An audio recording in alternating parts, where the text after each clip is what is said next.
Good morning बच्चों।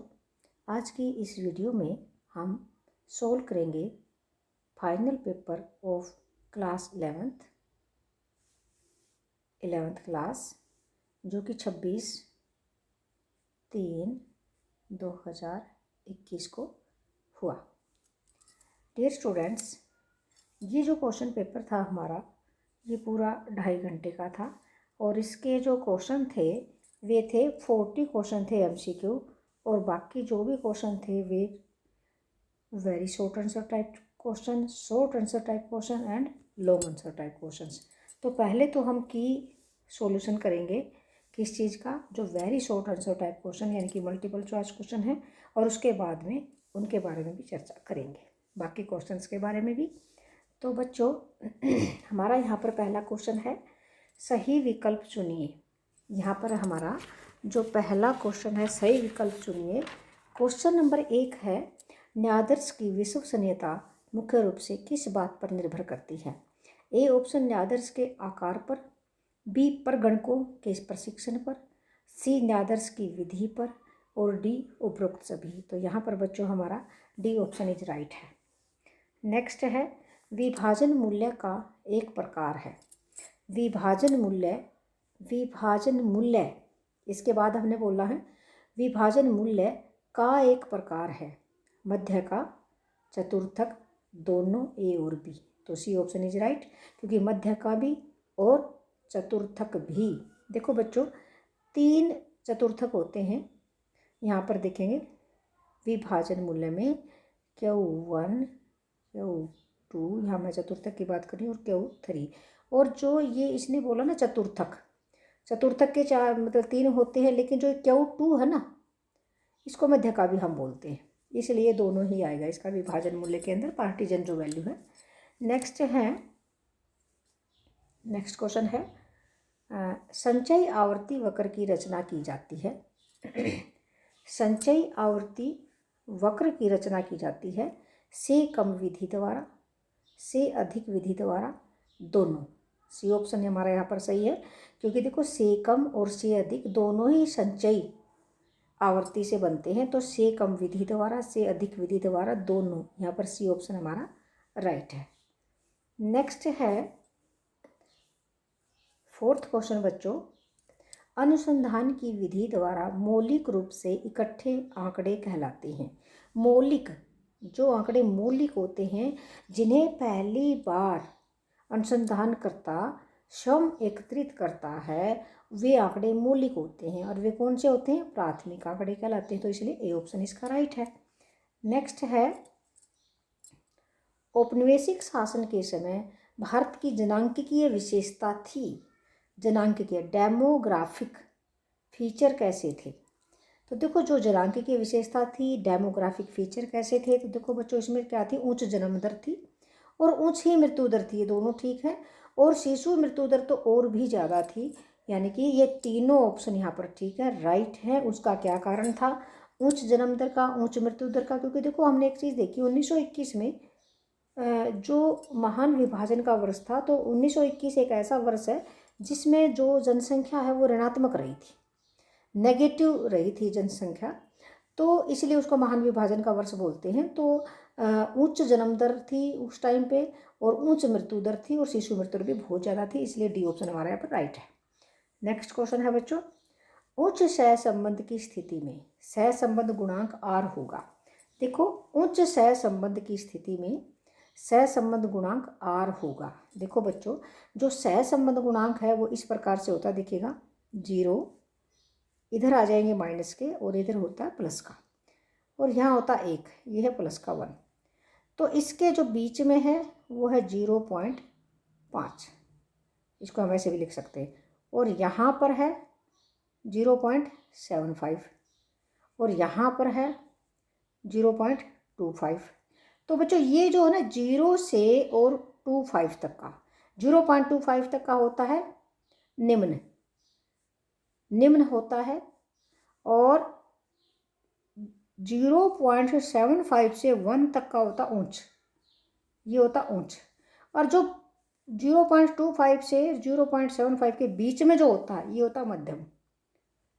तो हमारी समझ में आ गया। अब हमारा पूछा ऊंचे सहसंबंध की स्थिति में सहसंबंध गुणांक क्या होगा। देखो बच्चों, ये तो है 0 से और ये 0.25 तक तो निम्न है, ये तो होगा नहीं। और 0.25 से और 0.5 ये भी मध्यम का है, क्योंकि देखिएगा 25 से 50 तक यहाँ चला गया, ये भी मध्यम का है। और 50 से 75 है, ये भी मध्यम का है। तो हमारा सही ऑप्शन क्या होगा, 0.75 लेस देन आर। आर का मतलब 1 है, मतलब यहाँ पर इसका मतलब ये होगा कि D option is right. Next है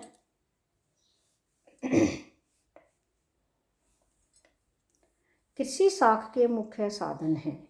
कृषि साख यानी कि एग्रीकल्चर डेब्ट, लोन हमें कहाँ से मिलेगा, साख कहाँ से मिलेगी, कृषि के लिए रुपया पैसा कहाँ से मिलेगा, उसको बोलते हैं।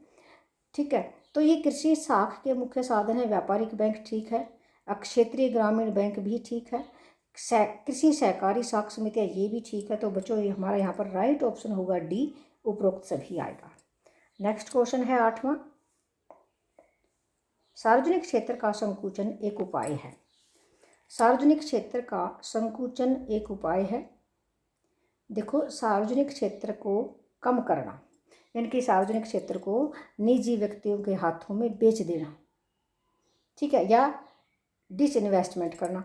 तो देखो यहाँ पर निजीकरण का, यहाँ पर क्या ऑप्शन आएगा हमारा कि ये जो है, जो सार्वजनिक क्षेत्र को हम कम कैसे करेंगे, संकुचित कैसे करेंगे, तो एक उपाय है। इसने बोला है सार्वजनिक क्षेत्र का संकुचन एक उपाय है, निजीकरण कर दो।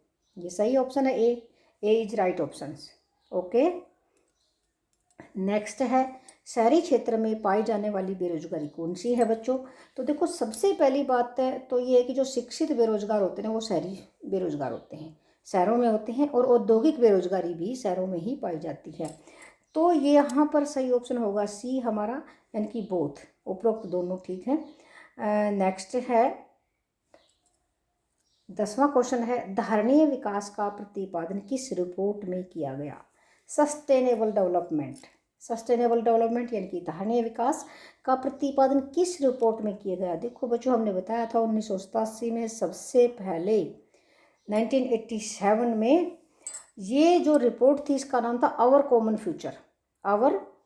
फ्यूचर नाम की रिपोर्ट में इसका प्रतिपादन किया गया था।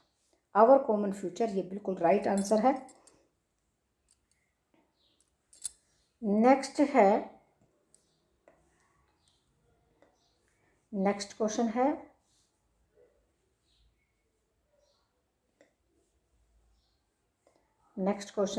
बताइए निम्नलिखित कथन सत्य हैं या असत्य हैं। तो देखो यहाँ पर हमने ट्रू एंड फॉल्स देखने हैं, सही हैं या गलत हैं। देखो बच्चों, पहला जो क्वेश्चन है वो क्या है, द्वितीयक आंकड़े मौलिक होते हैं। देखिएगा, द्वितीयक आंकड़े मौलिक होते हैं। भाई, द्वितीयक आंकड़े मौलिक नहीं होते, ओरिजिनल नहीं होते, वो प्राथमिक आंकड़े ओरिजिनल होते हैं।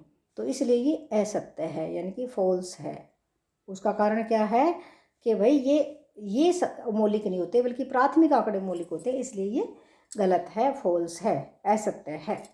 अगला है, जनगणना हेतु भारत में प्रतिदर्श विधि प्रयोग की जाती है। देखो बच्चों, जो जनगणना के लिए जो भारत में कौन सी विधि प्रयोग की जाती है, संगणना विधि, यानी कि जनगणना विधि, जनगणना हेतु यानी कि जनगणना विधि ही प्रयोग में लाई जाती है। In India census is done by sample method, ये रोंग है क्योंकि वो सेंसस मेथड होता है, CENSUS, सेंसस मेथड। तो इसलिए ये क्या है, रोंग है, फॉल्स है, ये भी फॉल्स है, यानी कि ये एफ है और ये भी एफ है, इसमें भी। नेक्स्ट है, आंकड़ों को सारणी में प्रदर्शित किया जा सकता है। बिल्कुल, आंकड़े ही तो सारणी में प्रदर्शित किए जाते हैं। देखो, जो टेबल होती है, जो टेबल है, टेबल ये इसी को सारणी बोलते हैं। तो यहीं पर तो लिखा जाएगा, जैसे यहाँ पर एग्रीकल्चर के लिख दिए हमने, यहाँ पर इंडस्ट्री के लिख दिए, यहाँ पर जैसे ट्रेड के लिख दिए। तो जो आंकड़े हैं वो बिल्कुल लिखे जा सकते हैं। तो इसीलिए ये हमारा क्या है, ये ट्रू है, ये ट्रू है, यानी कि सत्य है, सही है ये। अगला है, समांतर माध्य ज्ञात करने का सूत्र है x बार सिग्मा x/n, बिल्कुल सही सूत्र है, तो ये ट्रू है, ये भी ट्रू है हमारा। अगला है, सहसंबंध गुणांक का मूल्य ऋणात्मक नहीं होता, ये फॉल्स है। ये फॉल्स है। क्यों फॉल्स है? क्योंकि देखो हमने बताया था अभी लाइन खींच करके, देखो जो सहसंबंध गुणांक है यहाँ होता है +1 और यहाँ होता है -1, यानी कि -1 और +1 के बीच में लाइज करता है, इन दोनों के बीच में रहता है -1। ये पूर्ण सहसंबंध होता है ऋणात्मक, +1 पूर्ण सहसंबंध होता है धनात्मक, और इन दोनों के बीच में रहता है। सहसंबंध गुणांक का मूल्य ऋणात्मक नहीं होता है, इसलिए ये फॉल्स है। नेक्स्ट है, भावी पीढ़ी के कल्याण हेतु धारणीय विकास उत्तरदायी है। बिल्कुल सही है, राइट है ये, ट्रू है ये, क्योंकि भावी पीढ़ी, देखो धारणीय विकास क्या है कि भावी पीढ़ी को नुकसान पहुंचाए बिना वर्तमान पीढ़ी की आवश्यकताओं को पूरी करना धारणीय विकास कहलाता है। यानी कि भावी पीढ़ी का भी ध्यान रखना है और वर्तमान पीढ़ी का भी ध्यान रखना है, वही धारणीय विकास है, तो ये ट्रू है। नेक्स्ट है, ऐच्छिक बेरोजगार को बेरोजगार नहीं माना जाएगा। देखो, ऐच्छिक बेरोजगार को बेरोजगार नहीं माना जाएगा, ये सही है, क्योंकि वो अपनी मर्जी से बेरोजगार हैं, वो मजदूरी की वर्तमान दर पर काम ही नहीं करना चाहते। तो बेरोजगार वे माने जाते हैं जो अनैच्छिक बेरोजगारी होती है, कि जो मजदूरी की वर्तमान दर पर काम करना चाहें और उन्हें काम ना मिले, वे होते हैं बेरोजगार। ये बिल्कुल सही बात है, ऐच्छिक बेरोजगार को बेरोजगार नहीं माना जाएगा, ये सत्य है, ट्रू है ये। आगे है, नई आर्थिक नीति 24 जुलाई 1991 से लागू की गई। ये बिल्कुल सही है, ट्रू है, सत्य है, इसको हम सत्य लिखेंगे, ये भी सत्य है। नेक्स्ट है, सिडबी यानी कि SIDBI बैंक लघु उद्योगों को ऋण प्रदान करता है। ये बिल्कुल सही है, सत्य है। क्यों? क्योंकि देखो बच्चों, industrial development bank of India IDBI, ये क्या था? इंडस्ट्रियल, देखो पहले बाहरी उद्योगों को उधार देता था IDBI है, बड़े उद्योगों को उधार देने की संस्था थी, लेकिन इसके आगे S लगा दिया, small scale industrial development bank of India, S लगाने से स्मॉल स्केल, तो ये स्मॉल इंडस्ट्री को ऋण देने वाला हो गया, तो ये बिल्कुल ठीक है। सिडबी बैंक लघु उद्योगों को ऋण देता है, तो बिल्कुल सही है, ट्रू है, सत्य है, ये भी सत्य था। नेक्स्ट है, ये भी ट्रू था। नेक्स्ट है, विशुद्ध बचतों से आर्थिक समृद्धि को मापा जाता है। देखो, ये जो 20वां जो क्वेश्चन है, ये क्या कह रहा था? विशुद्ध बचतों को से आर्थिक समृद्धि को मापा जाता है। ये फॉल्स है, ये फॉल्स है, गलत है। क्यों है ये मैं बता देती हूँ। देखो बच्चों, जो विशुद्ध बचतें होती है ना, उसे वे क्या करते हैं कि देखो, बचत की जो दर होती है, बचत दर जो है, उसमें से भी पर्यावरण का नुकसान होता है, जो वो सब घटाने के बाद विशुद्ध बचतें आती हैं, और आर्थिक समृद्धि को मापा नहीं जाता, बल्कि धारणीय विकास को मापा जाता है। इससे धारणीय विकास को मापा जाता है, क्योंकि जो हरित राष्ट्रीय आय है, देखिए, विशुद्ध बचतों से अभिप्राय आर्थिक समृद्धि को मापा जाता है, ये गलत है, बल्कि यहाँ आ जाएगा धारणीय विकास। धारणीय विकास, यहाँ धारणीय विकास को मापा जाता है विशुद्ध बचतों से। वो क्यों? क्योंकि देखो, आर्थिक समृद्धि है ना, कभी कल्याण को शामिल नहीं करती, कभी पर्यावरण को और प्रदूषण को ध्यान में नहीं रखती। आर्थिक समृद्धि ये ना तो कल्याण की बात करती है, ये तो केवल वास्तविक आय में वृद्धि की बात करती है आर्थिक समृद्धि, जबकि आर्थिक विकास कल्याण को भी शामिल करता है, विकास को भी शामिल करता है। लेकिन अधारणीय जो विकास है ना, वो 3 चीज़ों को शामिल करता है। वो क्या क्या है? देखो, भाई, राष्ट्रीय आय में वृद्धि भी देखता है, कल्याण भी देखता है, और साथ में भावी पीढ़ी को नुकसान ना पहुंचे, इसलिए पर्यावरण की सुरक्षा को भी देखता है। पर्यावरण संरक्षण भी इसमें शामिल होता है धारणीय विकास में। और विशुद्ध बचतों में क्या होता है कि जो पर्यावरण का जो लॉस होता है ना, वो घटने के बाद जो बचतें बचती है ना, वो होती हैं। तो इसलिए ये धारणीय विकास, इसलिए ये फॉल्स है। ओके, नेक्स्ट चलते हैं। प्रत्यक्ष अनुसंधान अपेक्षाकृत डैश महंगी विधि है। देखो, प्रत्यक्ष अनुसंधान अपेक्षाकृत डैश महंगी विधि है। यहाँ पर आपने खाली स्थान भरना है। देखो बच्चों, प्रत्यक्ष व्यक्तिगत अनुसंधान में क्या होता है कि व्यक्ति के पास जाके आमने सामने बैठ करके डाटा कलेक्ट किए जाते हैं, तो वो ज़्यादा महंगी है। अप्रत्यक्ष की बजाय। अप्रत्यक्ष में तो आप फ़ोन पे डाटा ले लिए, बिना जाए बात बन गई, तो वो जाओगे, समय लगाओगे, पैसा लगेगा, तो अधिक महंगी है। ठीक है, ओके, तो ये अधिक आएगा। सारणी का एक अनिवार्य भाग है। तो यहाँ पर जो 22वां जो क्वेश्चन है इसमें है सारणी का एक अनिवार्य भाग है। क्या है? शीर्षक है या चित्र है? तो शीर्षक आएगा इसमें। आगे, is a necessary part of table. Heading, heading बहुत जरूरी है, तो हेडिंग यहाँ पर आएगा। अगला है डैश विभाजन मूल्य का एक प्रकार है। देखो बच्चों, विभाजन मूल्य का एक प्रकार है, तो यहाँ पर मध्यका आएगी, क्योंकि Q2 जो होता है वो विभाजन मूल्य यानी कि मध्यका ही होती है। और विभाजन मूल्य में यानी कि चतुर्थक, दशमक, ये सब आते हैं। चतुर्थक का एक पार्ट, 3 चतुर्थक होते हैं, उसमें Q2 दूसरा जो चतुर्थक है वो मध्यका ही होता है, इसलिए ये यहाँ पर मध्यका आएगी। नेक्स्ट है डैश आंकड़ों को 4 बराबर भागों में बांटता है। डैश कौन 4 बराबर भागों में बांटता है? चतुर्थक। देखिएगा 1 2 3। देखो चतुर्थक में 3 चतुर्थक होते हैं, Q1 Q2 Q3, लेकिन भाग तो 4 हो गए ना, 1 2 3 4, तो 4 भागों में बांटता है। और दशमक जो होता है ना, उसमें 9 दशमक होते हैं, लेकिन वो 10 भागों में बांटता है, इसलिए हमारा चतुर्थक ठीक है। अगला, divided the data in 4 equal parts, that is quartile. Next है ने डैश ने श्रेणी सह संबंध गुणांक का निर्माण किया।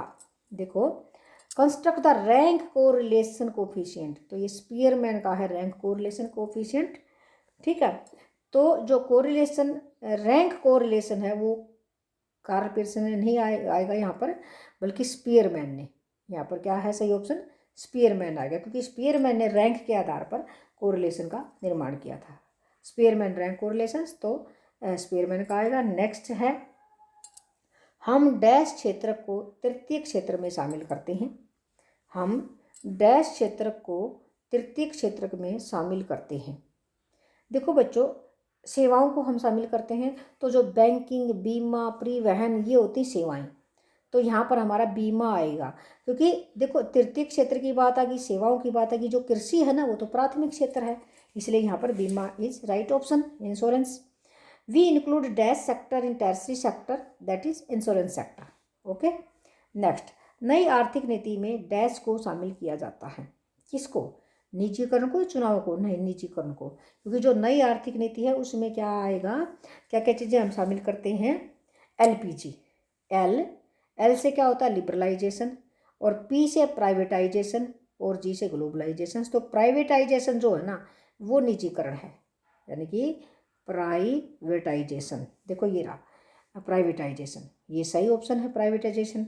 ओके, नेक्स्ट है मौसमी बेरोजगारी सामान्यतः डैश में पाई जाती है। बिल्कुल कृषि में पाई जाती है, क्योंकि बारिश का जब टाइम होता है तो जब मानसून आती है तो काफ़ी कुछ टाइम तक कुछ खेती बाड़ी नहीं की जाती, खेतों में पानी बहुत ज़्यादा भर जाता है, तो वो मौसमी बेरोजगारी हो जाती है। कुछ समय के लिए श्रमिक बेरोजगार हो जाते हैं, तो उसको बोलते हैं मौसमी बेरोजगारी। वो कहाँ पाई जाती है? कृषि में पाई जाती है। आगे है आर्थिक विकास तथा धारणीय विकास में अंतर डैश जाता है। बिल्कुल पाया जाता है, पाया जाता है, नहीं पाया जाता, पाया जाता है। देखिएगा, there exist dash in economic development and sustainable development difference. बिल्कुल डिफरेंस है बच्चों। वो कैसे है? देखो, आर्थिक जो विकास है वो वास्तविक आय में वृद्धि होती है या प्रति व्यक्ति आय में लगातार वृद्धि होती है। वो देखो, प्रति व्यक्ति आय में जो वृद्धि है वास्तविक आय में वृद्धि करेगा आर्थिक विकास। कल्याण की भी बात करेगा। देखो, इसमें वास्तविक आय भी बढ़ेगी, कल्याण भी बढ़ेगा। वास्तविक आय व कल्याण, कल्याण भी बढ़ेगा, ये दोनों चीज़ बढ़ेंगी इसमें आर्थिक विकास में। और धारणीय विकास में ये दोनों चीज़ तो बढ़ेंगी ही बढ़ेंगी, लेकिन साथ में भावी पीढ़ी को कोई नुकसान ना हो वो भी देखा जाएगा। यानी कि वर्तमान पीढ़ी और भावी पीढ़ी को ध्यान में रखा जाता है, दोनों पीढ़ियों को। यानी कि यहाँ पर पर्यावरण का, प्रदूषण से बचाव को भी ध्यान में लिया जाएगा। पर्यावरण का या प्रदूषण से बचाव को, प्रदूषण से बचाव को भी ध्यान में रखा जाएगा। ठीक है, यानी कि भावी पीढ़ियों को नुकसान हो चाहे पर्यावरण की भी सुरक्षा है, प्रदूषण से बचाव की बात की जाएगी यहाँ पर, किसमें, धारणीय विकास में। इसलिए इनमें अंतर है, इसमें 2 चीज़ आएंगी, इसमें तीसरी चीज़ भी आएगी, भावी पीढ़ी वर्तमान पीढ़ी को भी ध्यान में रखा जाएगा। तो नेक्स्ट है 13th क्वेश्चन है, जो 30वां जो प्रश्न है 30, भारत में पंचवर्षीय योजनाएं डैश से प्रारंभ की गई। देखो बच्चों, यहाँ पर 1950 या 51 क्या आएगा, 51 आएगा, बिल्कुल ठीक है 51। 1951 देखो 1 अप्रैल 1951 से पहली पंचवर्षीय योजना शुरू की गई थी, और 1950 में तो योजना आयोग का गठन किया गया था, और योजना 1951 से शुरू की गई थी, तो 1951 आएगा। आगे है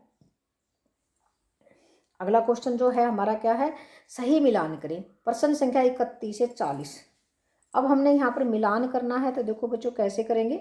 पहला है भारत की औद्योगिक नीति, हमने क्या करना है कि भारत की पहली औद्योगिक नीति सबको पता है 1948 में। कब लागू की गई थी, 1948 में। तो अब हम अपना ऑप्शन ढूंढेंगे, यहाँ पर 1948 मिलेगा, ये सी ऑप्शन है, ABCDE ऑप्शन है, ये ई ऑप्शन है। तो भाई जो ई है 1948 में पहली औद्योगिक नीति, तो इसके सामने हम ई लिख देंगे, 31वें वाले के सामने ई आ गया, ठीक है। 1948 ओके। नेक्स्ट है विभाजन मूल्य। भाई विभाजन मूल्य, पार्टीजन वैल्यू, विभाजन मूल्य भाई वो चतुर्थक भी हो सकता है, दशमक भी होता है, शतमक भी हो सकता है। तो देखते हैं विभाजन मूल्य, और मध्य का भी हो सकती है। अब हम इनमें से ढूंढते हैं, निर्धनता का माप, आर्थिक क्रिया, उदारीकरण, चतुर्थक, ये आ गया, ये हमारा सही है। तो विभाजन मूल्य के आगे हम लिख देंगे डी, चतुर्थक, ठीक है।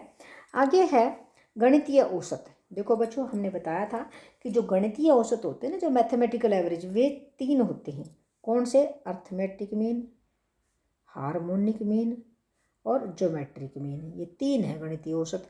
तो हम अपना गणितीय औसत ढूंढते हैं, देखते हैं गणितीय औसत में यहाँ पर क्या है। देखो, इसको समांतर माध्य है, इसको हरात्मक माध्य, इसको गुणोत्तर माध्य बोलते हैं। तो अभी हम देख लेंगे। तो जो मैं समांतर माध्य, ये मिल गया हमें, ई के बाद एफ है, समांतर माध्य इज राइट ऑप्शन, एफ है, और गणितीय औसत के आगे हम लिख देते हैं एफ, ठीक है। ये है समांतर माध्य, देखो ये यहाँ चला गया, ओके। नेक्स्ट है सहसंबंध गुणांक। सहसंबंध गुणांक जो है 34 में जो प्रश्न का उत्तर हम ढूंढते हैं यहाँ पर, कार्ल पियर्सन्स, बिल्कुल कार्ल पियर्सन्स ने सहसंबंध गुणांक दिया था, तो ये है जी ऑप्शन है। तो सहसंबंध गुणांक के आगे हम जी लिख देते हैं, और इस प्रकार से भी आप कर सकते हो कि यहाँ आ जाएगा। नेक्स्ट है MRTP एक्ट में छूट।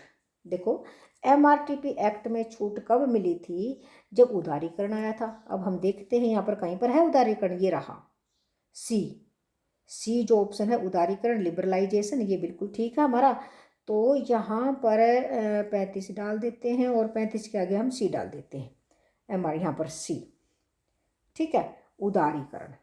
अगला है 35 में के आगे सी हो गया, हमें पता चल गया है। अगला है चकबंदी। देखो बच्चों, चकबंदी क्या होता है, एक भूमि सुधार किए गए थे, और उसका ही एक रूप है, उसका एक पार्ट है कि इधर उधर जो भी खेत हमारे बिखरे हुए होते हैं, छोटे छोटे जो जोतें होती हैं खेतों के मतलब गाँव के चारों तरफ, उनको एक ही जगह पर इकट्ठा करके दे दिया जाता है एक व्यक्ति की। मान लीजिए 4 कोणों में खेतों में अलग अलग जगह पर जमीन के टुकड़े हैं, 4 बीघे मान ली जमीन है, 1-1 बीघा चारों कोने में, उसको 4 बीघे के रूप में एक ही जगह पर दे दो, तो उसको बोलते हैं चकबंदी। जो भी बिखरी हुई जोतें होती है, उन्हीं को एक ही स्थान पर इकट्ठा करके उस व्यक्ति को दे दी जाए, इसको क्या बोलते हैं, कंसोलिडेशन ऑफ लैंड होल्डिंग। तो चकबंदी है। तो ये एक भूमि सुधार का एक पार्ट था। अब यहाँ देखते हैं भूमि सुधार है या नहीं, इसमें नहीं है तो अगले पेज पे मिल जाएगा, कोई बात नहीं है। चकबंदी 36वां है, और अगले पेज पे देखते हैं कोई है भूमि सुधार, यस एच वाला ऑप्शन है। तो 36 में हम क्या करेंगे, एच लगा देंगे। ये जो हमारा ऑप्शन 36वां है, यहाँ पर हम एच लगा देंगे भाई, भूमि सुधार, ये क्या है, भूमि सुधार। नेक्स्ट है, नहीं पीछे ही क्वेश्चन रह गए हमारे। 36वां हमारा हो चुका चकबंदी, यहाँ पर एच आएगा, इसमें एच आएगा।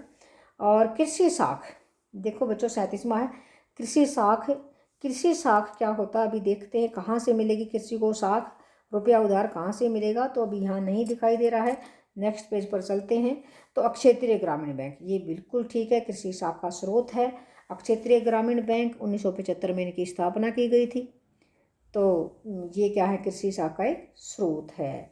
अब हम आगे चलते हैं, पीछे देखते हैं और कोई क्वेश्चन तो नहीं रह गया हमारा, क्योंकि देखो यहाँ पर कृषि शाखा था, 37 क्वेश्चन पूरे हो चुके हैं। अब 38वां प्रश्न हम देखेंगे, निवेश, इन्वेस्टमेंट। आंकड़ों का चित्रीय प्रस्तुतिकरण, यहाँ पर इसका ऑप्शन नहीं है। निवेश, इन्वेस्टमेंट का क्या मतलब है, देखते हैं। निवेश, अभी फिर हम वापस जाकर देखेंगे तो निवेश देखिएगा। निवेश एक आर्थिक क्रिया है। देखो हम बोलते हैं आर्थिक क्रियाओं के नाम बताइए, हम बोलते हैं उत्पादन, उपभोग और निवेश। निवेश क्या है, एक आर्थिक क्रिया। तो जो बी ऑप्शन है यहाँ पर निवेश आ जाएगा इसके सामने, और उस निवेश के सामने हम लिख देंगे बी ऑप्शन। देखिएगा यहाँ पर निवेश, यहाँ पर कौन सा ऑप्शन आएगा, आर्थिक क्रिया। जो ये निवेश है तो आर्थिक क्रिया है, यहाँ पर आर्थिक क्रिया। आर्थिक क्रिया ऑप्शन कौन सा था, एक बार दोबारा से देखना पड़ेगा। बी ऑप्शन, यस, यहाँ पर हम लिख देंगे बी। नेक्स्ट है सरल दंड आरेख। सरल दंड आरेख क्या है, तो आरेख है कैलोरी मापदंड।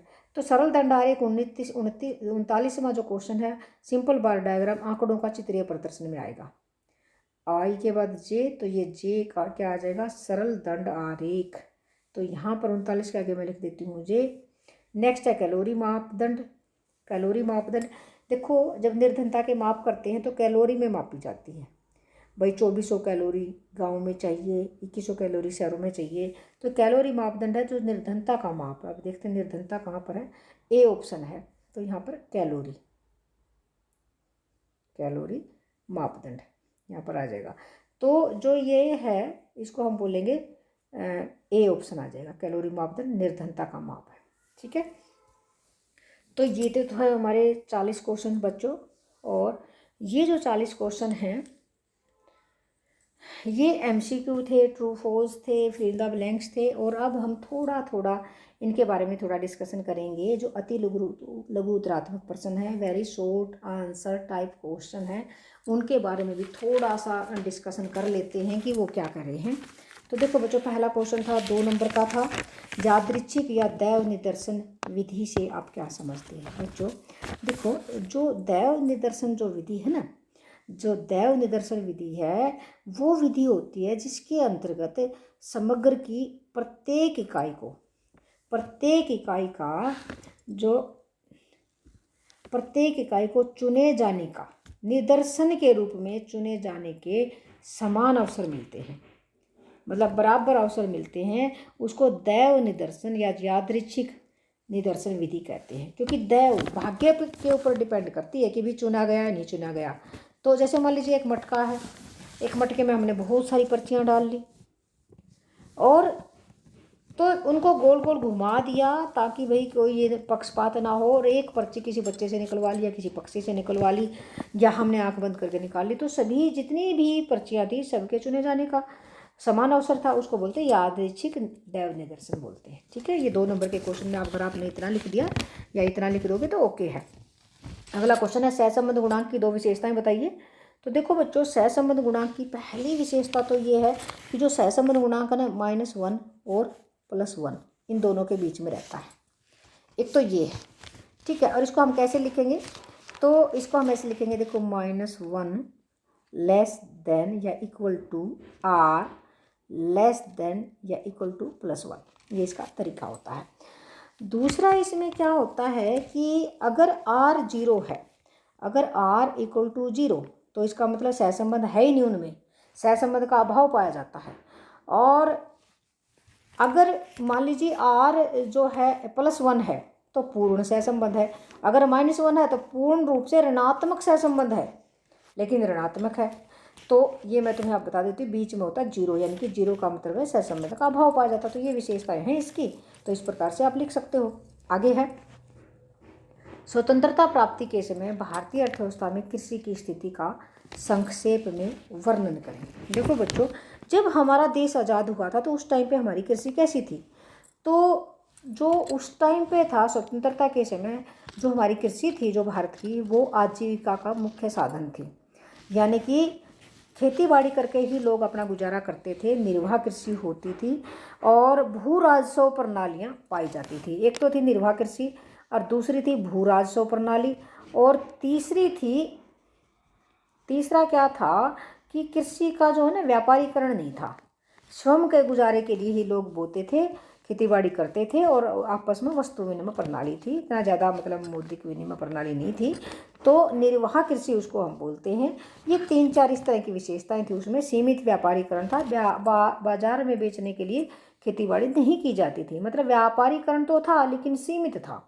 तो ये था आपका चौथा क्वेश्चन। पांचवा क्वेश्चन आपके सामने आ रहा बच्चे, इसमें क्या है? अच्छा, निम्नलिखित समंकों से समांतर माध्य ज्ञात कीजिए। तो ये देखो, इसमें कोई विधि तो दे नहीं रखी, कोई भी यहाँ पर विधि नहीं दे रखी है, तो हम या तो डायरेक्ट मेथड से निकाल सकते हैं या शॉर्टकट मेथड से भी निकाल सकते हैं। तो मैं डायरेक्ट मेथड से ही आपको बताती हूँ। देखो बच्चों, ये जो है इसको हम x मान लेते हैं, इसको तो हम मान लेते हैं f और इसको मान लेते हैं x। तो देखो ये जो है x है, ये f है। अब f और x, ये x1 है, x2, x3, x4, x5 और ये इसकी फ्रीक्वेंसी है। तो अगर हमारे पास फार्मूला क्या होता है कि जैसे देखिएगा भाई, x बार समांतर माध्य निकालना है ना, तो ये भी होता है सिग्मा f x बटे में सिग्मा f। सिग्मा f का मतलब ये होता है n। तो जैसे देखो हम देखेंगे यहाँ पर 4 और 5 9 और 3 12 और 2 14 और 9 कितना हो जाता है? ये 23 हो जाता है। हम यहाँ लिख लेंगे। अब हम क्या करेंगे, इसको f की और x की गुणा कर देंगे। ये जो x है ना, f की और x की गुणा कर देंगे। तो गुणा करने के बाद 10,000 है तो ये 40,000 हो जाएगा। क्या करेंगे? 40 1 2 3 जमा में 5 20 5 100 हो गया। फिर आगे 3 जीरो लगा देते हैं। फिर क्या करेंगे? 90,000। ठीक है, इस प्रकार से इसकी भी मल्टीप्लाई कर लेंगे। 80,000 जमा में हम क्या करेंगे? 80,000 और फिर करेंगे इनकी 45 जीरो और फिर आगे 3 जीरो। ये सारी चीज़ें हम जोड़ लेंगे, जोड़ने के बाद 23 से डिवाइड कर देंगे। तो जब हमने इसका जोड़ कर जब हम करते हैं तो टोटल हमारे पास क्या उत्तर आता है बच्चों कि 7 6 और ये हमने जोड़ा 1 2 3 और इसको हम 23 से डिवाइड कर देंगे। तो हमारे पास आंसर क्या आया कि अब हमने डिवाइड किया तो ये आंसर आएगा, पॉइंट कुछ आएगा।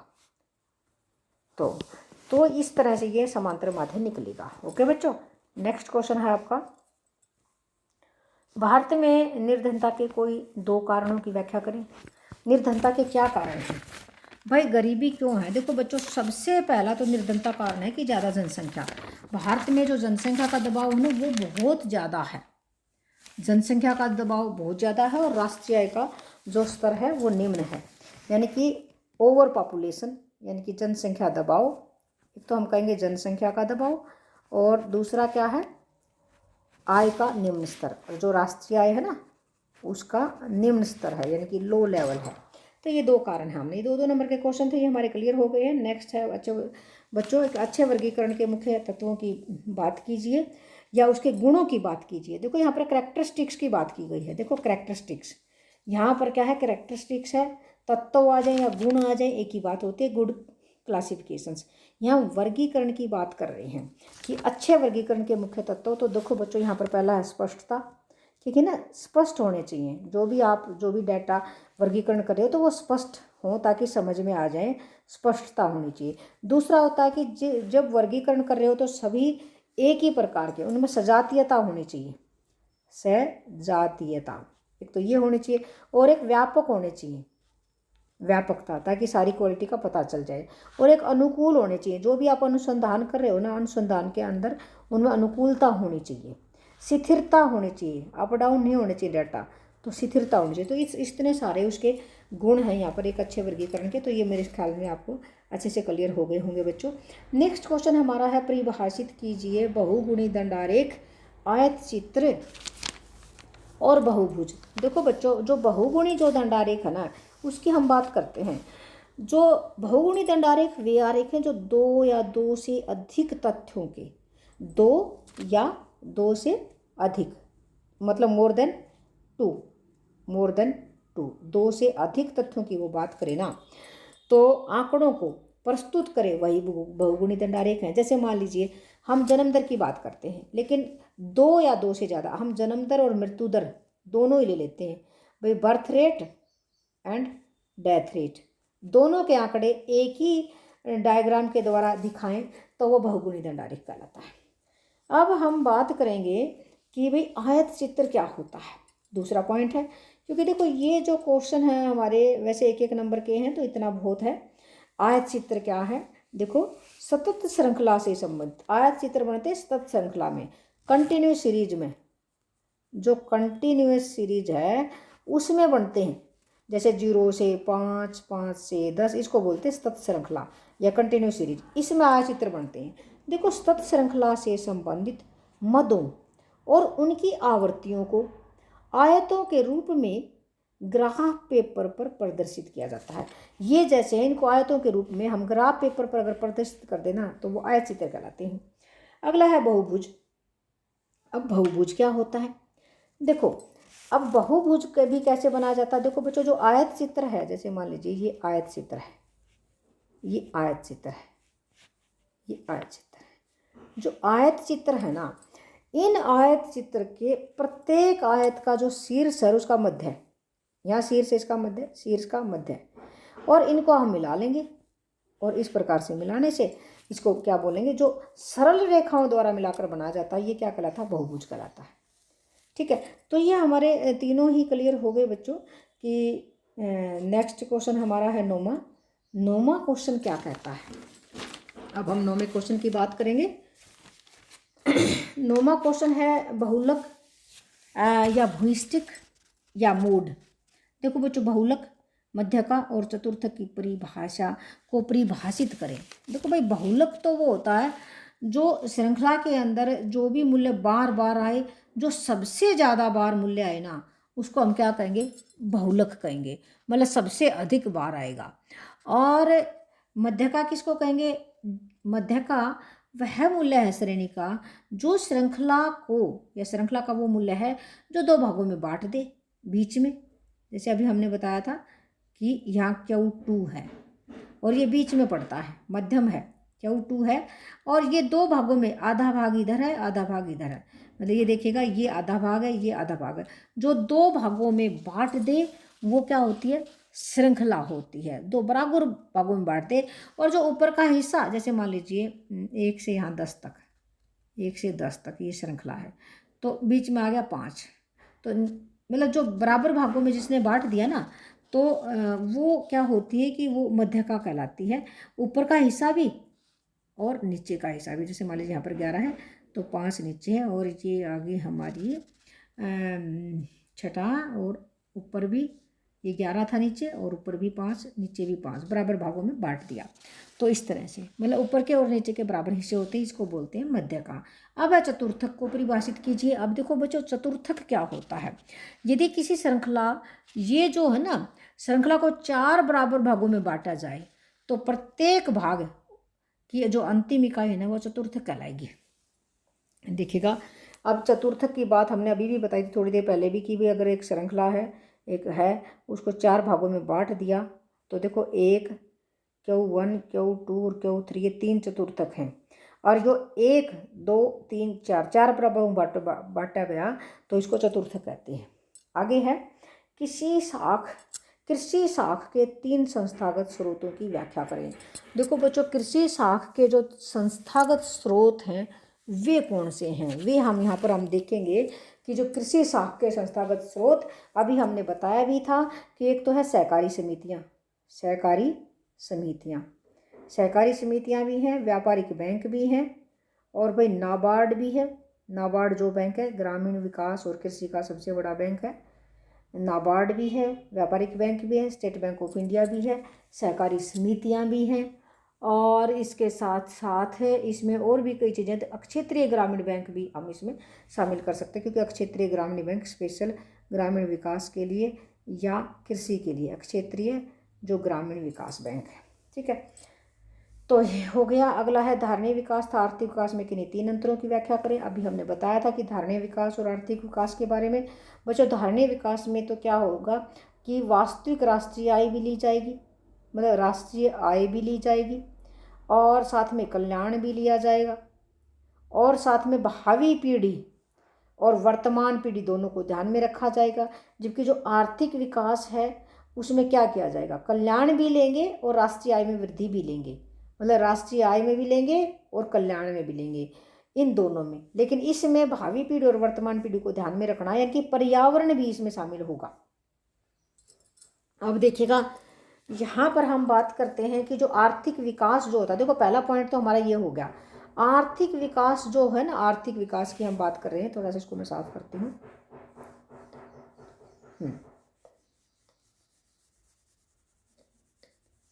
यहाँ पर आप देखेंगे जो आर्थिक विकास है वो अल्प विकसित या विकसित देशों से संबंधित है। जबकि यहाँ पर हम देखेंगे, यहाँ पर एक सेकेंड, हाँ, धारणीय विकास, धारणीय विकास जो है वो अल्प विकसित देशों से भी और विकसित देशों भी, वो दोनों देशों से है। जबकि आर्थिक विकास अल्प विकसित देशों से है, क्योंकि जो विकसित देश है उनका तो पहले ही विकास हो चुका है, वहाँ तो समृद्धि आती है। ठीक है, तो ये दूसरा पॉइंट था। तीसरे पॉइंट में हम ये ले सकते हैं कि जो यहाँ पर जो है ना, इसमें पर्यावरण को महत्व दिया गया है, उसमें पर्यावरण को महत्व नहीं दिया गया है। ठीक है, प्रति व्यक्ति वास्तविक आय होगी इसमें, और क्या हो गया, कल्याण हो गया, और भावी पीढ़ी होगी, ये तीनों हो गई। और इसमें ये आर्थिक विकास में ये दो चीज़ हो गई। ठीक है, ये विकसित देशों में और ये दोनों प्रकार के देशों में इसका संबंध है। चलो ठीक है, तो आगे हम चलते हैं। नेक्स्ट जो क्वेश्चन हमारा है, भारत में बढ़ती हुई बेरोजगारी के कारणों का वर्णन करें। बच्चों, भारत में जो बढ़ती बेरोजगारी है उसके क्या कारण हैं? हम बढ़ती हुई बेरोजगारी के कारणों की बात कर रहे हैं। यहाँ पर भारत में 14वां जो प्रश्न हमारा आ गया है, लेकिन इससे पहले हमारे कुछ और क्वेश्चन रह गए मुझे लगता है। हाँ, यस, ये हो गया, धारणीय विकास हो गया। 12वां क्वेश्चन रह गया, भारत में पंचवर्षीय योजनाओं के दीर्घकालीन उद्देश्य बताइए। पंचवर्षीय योजनाओं के जो दीर्घकालीन जो उद्देश्य हैं वो क्या क्या है, तो देखते हैं। ये क्वेश्चन नंबर हमारा है, क्वेश्चन नंबर है 12वां, भारत में पंचवर्षीय योजनाओं के उद्देश्य। तो इसमें पंचवर्षीय योजनाओं के दीर्घकालीन उद्देश्य, तो भाई इसमें क्या था कि जो पंचवर्षीय योजनाएं थी, एक तो क्या था कि प्रति व्यक्ति आय, एक तो प्रति व्यक्ति वास्तविक आय में और दीर्घकालीन वृद्धि होनी चाहिए।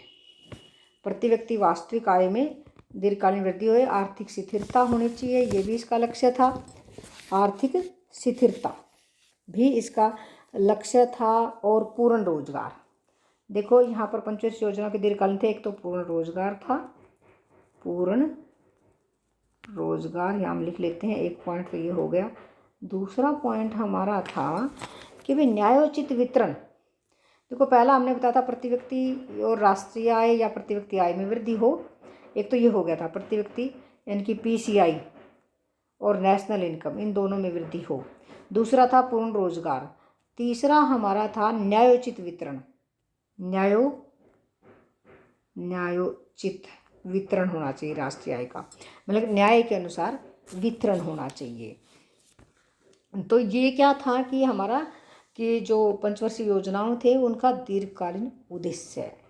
अब है हमारा नेक्स्ट क्वेश्चन, इसका अथवा भी है, अथवा को हम बाद में लेते हैं, पहले में 13वां क्वेश्चन हम ले लेते हैं। अर्थव्यवस्था के उदारीकरण से क्या अभिप्राय है, इसके मुख्य उपाय बताइए। देखो बच्चों, जो अर्थव्यवस्था का जो उदारीकरण है ये क्या है, इसके मुख्य उपाय बताइए। तो ये देखिएगा, एक बार हम देखते हैं यहाँ पर उदारीकरण में क्या होता है कि जो भी प्रत्यक्ष या भौतिक नियंत्रण सरकार द्वारा लगाए जाते हैं ना, उनसे छूट होती है या उनसे मुक्ति होती है। जैसे लाइसेंस से मुक्ति, जैसे लाइसेंस सरकार लगाती है तो लाइसेंस से मुक्ति, तो लाइसेंस लगा दिया, MRTP एक्ट लगा दिया, तो इन सब से मुक्ति होती है, इसको बोलते हैं उदारीकरण। और इसके मुख्य उपाय क्या हैं? देखो उदारीकरण का हमने बताया कि भी जो भी प्रतिबंध लगा रखे हैं उनसे छूट, और इसके उपाय फिर सरकार ने कैसे किए हैं। जैसे कि पहले तो सबसे पहला तो कर दिया कि लाइसेंस को समाप्त कर दिया, पहला पॉइंट था लाइसेंसिंग को समाप्त कर देना।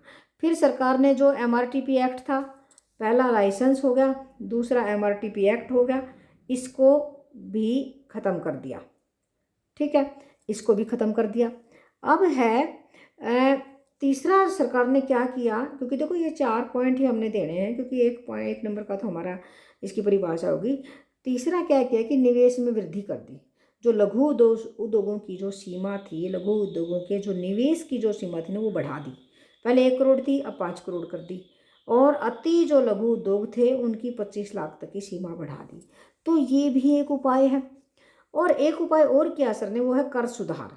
करों में सुधार कर दिया, यानी कि करों की दर को घटाया है ताकि लोग प्रोत्साहित हों काम करने के लिए, बिजनेस करने के लिए।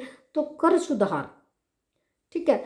और पांचवा एक पॉइंट और है कि जो वस्तुओं हैं, पूंजीगत वस्तुएं हैं, हम विदेशों से किसी प्रकार भी आयात कर लें, उन पर भी छूट कर दी सरकार ने। तो ये थे उदारीकरण और इसके उपाय। अब अगला जो क्वेश्चन है हमारा है, आर्थिक सुधारों से क्या अभिप्राय है। देखिएगा, इसी का अथवा है आर्थिक सुधारों से क्या अभिप्राय है, आर्थिक सुधारों की आवश्यकता क्यों पड़ी। देखो बच्चों, जो आर्थिक सुधार थे वो क्या थे, तो देखिएगा उन सभी उपाय हैं जो आर्थिक सुधार जो थे, जो अर्थव्यवस्था को अधिक कुशल बना सके। ठीक है, मतलब आर्थिक सुधार जो वे उपाय हैं जो अर्थव्यवस्था को अधिक अधिक कुशल भी बना दें और अधिक प्रतियोगी भी बना दें और अधिक विकसित भी बना दें। अब आर्थिक सुधारों की आवश्यकता क्यों पड़ी थी और आर्थिक सुधार कौन कौन से हैं, तो देखो बच्चों, अभी मैंने बताया था LPG, liberalisation, privatisation and globalisation, ये 3 आर्थिक सुधार लागू किए गए थे। 24 जुलाई 1991 में आर्थिक सुधारों को लागू किया गया था। अब इनकी ज़रूरत क्यों पड़ी थी, तो ये भी सुनो।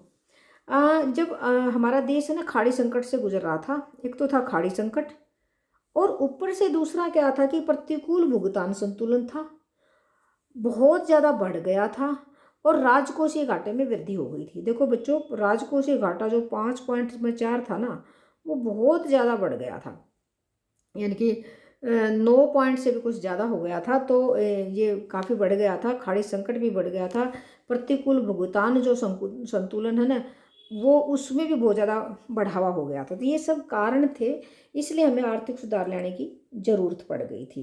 अगला क्वेश्चन देखेंगे बच्चों, भारत में बढ़ती हुई बेरोजगारी के कारणों की व्याख्या करें। देखो, बढ़ती हुई जो बेरोजगारी है ना, हम उसकी बात करेंगे। तो देखो, भारत में बढ़ती हुई बेरोजगारी के कारणों का वर्णन करें। तो देखो बच्चों, बढ़ती हुई बेरोजगारी के क्या कारण हैं, तो इसमें सबसे पहला कारण तो ये कि जनसंख्या में वृद्धि है भाई। जनसंख्या यानी कि ओवर पॉपुलेशन है, या जनसंख्या का जो दबाव है ना, वो बहुत ज़्यादा है। ज़्यादा जनसंख्या होगी तो ज़्यादा लोगों को रोजगार चाहिए, इसलिए बेरोजगारी है। एक तो ये कारण है। दूसरा क्या है कि भाई लघु और जो कुटीर उद्योग धंधे हैं उनका पतन हो गया है, ये भी बेरोजगारी का कारण है। नहीं तो छोटे छोटे लघु उद्योग धंधे हों तो लोगों को काम मिल सकता है, तो उनका पतन हो गया। और एक तीसरा कारण क्या है, एक तो जनसंख्या वृद्धि होगी, दूसरा लघु उद्योग हो गए, और तीसरा कारण क्या है कि कृषि जो है ना, वो एक मौसमी व्यवसाय है। वैसे तो बहुत सारी जनसंख्या, यानी कि लगभग 51%, आज के टाइम की बात कर रही हूँ मैं, 51% या 50% से 55% के बीच में जो जनसंख्या है वो कृषि में लगी हुई है। लेकिन एक मौसमी व्यवसाय है, कुछ टाइम पर श्रमिकों को बेरोजगार रहना पड़ता है, मौसमी बेरोजगारी भी जिसको बोलते हैं, एक वो कारण है। और चौथा पॉइंट है कि धीमा आर्थिक विकास, जो हमारा विकास हुआ है वो धीमा आर्थिक विकास रहा है, ज़्यादा स्पीड से विकास नहीं हुआ है। पांचवा पॉइंट है कम बचत और कम निवेश, कम बचत और कम निवेश, ये भी एक कारण है। नेक्स्ट क्वेश्चन है हमारा, निम्न की संक्षेप में व्याख्या करें। और वो व्याख्या किस चीज़ की करनी है ये देखेंगे आप। ऊर्जा के परंपरागत स्रोत के 2 उदाहरण। बच्चों, ये तो आसान सा है, लकड़ी और कोयला परंपरागत हैं, जो सदियों से चलाते हैं, लकड़ी और कोयला, ये परंपरागत स्रोत हैं ऊर्जा के। और छिपी हुई लकड़ी भी कह सकते हैं, और है ना गोबर के उपले, गोबर के उपले भी परंपरागत स्रोत हैं, गोबर के उपले ये भी परंपरागत स्रोत हैं। मेन लकड़ी है और गोबर के उपले हैं, ये भी है, तो ये क्या है, परंपरागत स्रोत हैं। ठीक है। अब छिपी हुई बेरोजगारी कौन सी होती है, तो देखो बच्चों, जो छिपी हुई बेरोजगारी है, ये क्या होती है कि भी किसी भी काम को करने के लिए जितने श्रमिकों की जरूरत पड़ती है ना, जितने श्रमिकों की आवश्यकता होती है, उससे अधिक श्रमिक काम कर रहे होते हैं। जितने की, मान लीजिए श्रमिकों की जरूरत है हमें 2 की, काम कर रहे हैं 5, 5 श्रमिक काम करें, अगर 3 को हटा देना तो भी उतना ही काम होगा। तो इसको क्या कहेंगे? छिपी हुई बेरोजगारी।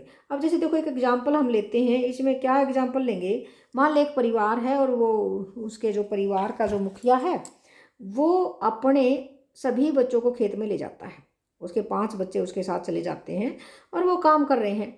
अगले दिन बच्चों को जैसे स्कूल में जाना पड़ गया तो वो 2 मजदूर लाते हैं। देखो पहले दिन वो 6 लोग काम कर रहे थे, 2 मजदूर भी उस काम को उतनी देर में करते हैं, सारा काम कंप्लीट हो जाता है। जितना काम 6 लोगों ने किया था उतना ही 2 लोगों ने कर दिया मजदूरी पर ला करके।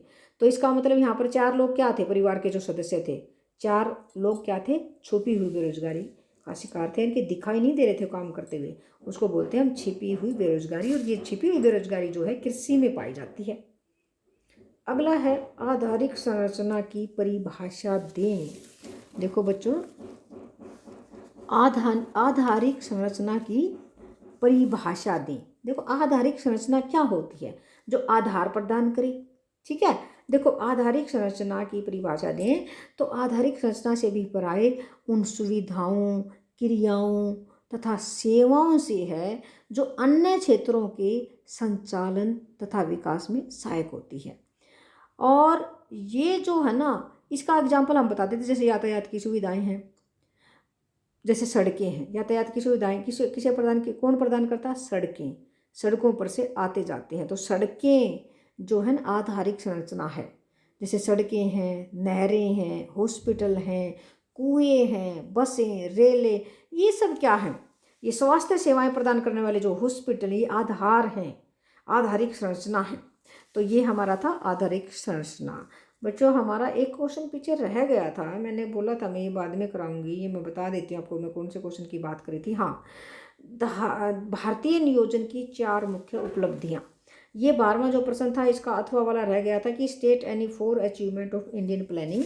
तो इसमें क्या क्या उपलब्धियाँ प्राप्त हुई हैं?